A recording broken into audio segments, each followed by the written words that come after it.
Hello mga Kawalpe Benjamin! Welcome back sa aking live. The apple is the apple of the eyes. Diba? Ang laki-laki ng apple.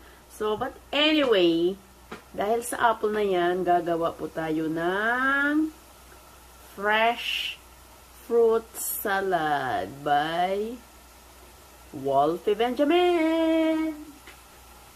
Okay. Una, hugasan natin yung apples. And the apples.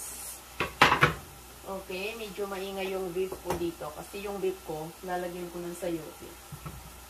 So,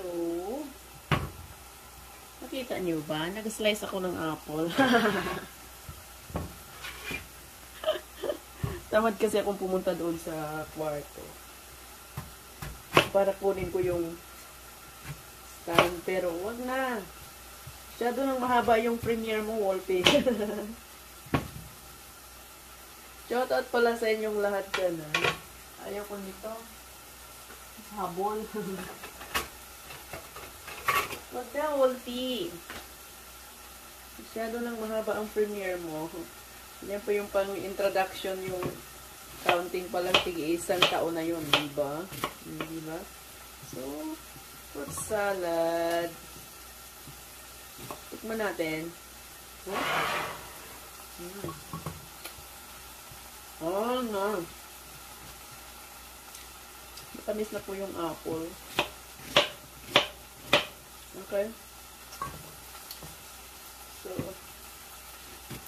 pero anyway, yung sugar nito is galing talaga sa natural ang sugar.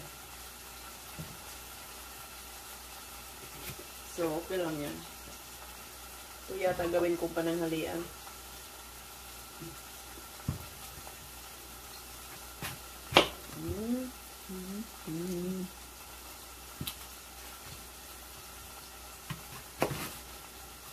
Kumusta na kayong lahat dyan?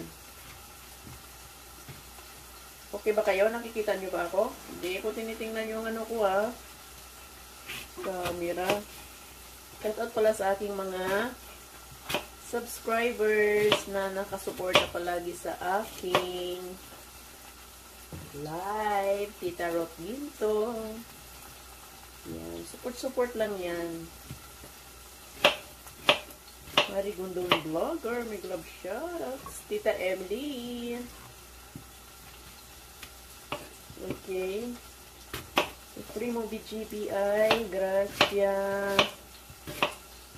Bert Wendo, mag-love shoutout. Alangilan Vlog. O, diba marami na siya, guys. Pero, marami na siya, guys. Ako lang naman mag-isa kumakain ito. Di pa, apple pa lang. Kasi masyadong malaki yung apple. Pero, dalawang banana ang hinahanda ko. So, malaki na po yung banana. So, ano na lang, isa na lang. Cancelled na yung isa. Okay. Cancelled na po yung isa. Kasi masyado nang marami. So, maging maingat po tayo. Sa totoo lang, ito lang yung fresh fruit salad.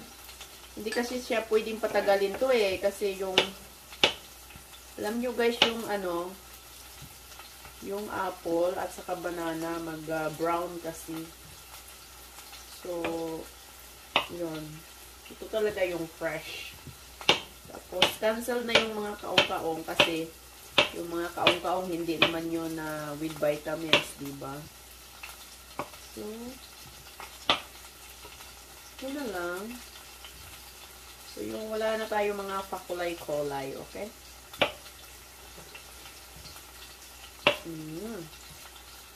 Yan. Pag nandito lang talaga ako sa bahay, guys, nag-iisip ako ng maraming pagkain. Yung masasarap na pagkain. So, ganyan ang ginagawa ko. So, set aside natin to. Tapos na tayo. And, i-mix natin yan. So,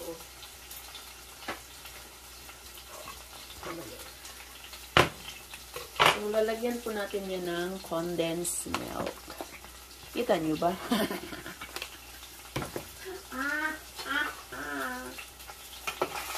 Okay. Ito, nakita nyo? Yan, ground beef po yan. Yung ground beef dito, kailangan kong tanggalan ng yan. Bago ko isalan yung ground beef, tatanggalin ko siya ng oil.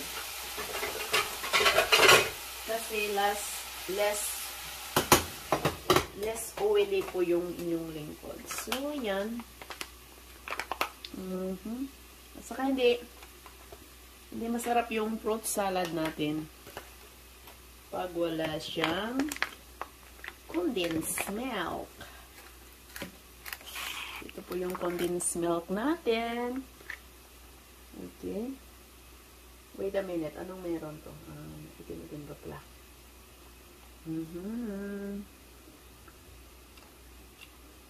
Diba? Anyway, pwede na siya wala ng condensed milk, guys, kasi yung apple is matamis. Pero, since gusto ko ng masarap at magpapataba ako, tabi natin yan.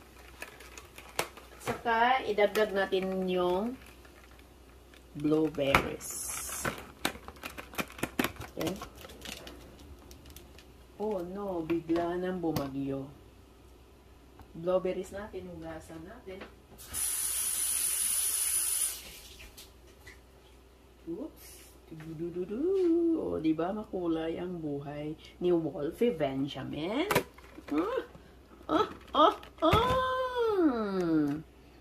Ayan, guys. Ang ating fruit salad. Ayan, mamaya gusto nyo, imimix ko. Mamaya na yan, guys. Imimix ko. Ayan, ayan, palamigin ko muna dyan palamigin ko muna ito para mas lalong masarap ang buhay sa fruit salad ni Wolfie Benjamin. Maraming salamat sa panonood ng aking video. Like and subscribe sa aking channel. Pag hindi nyo nagustuhan ang video to, kumaliwa na kayo. Bye-bye!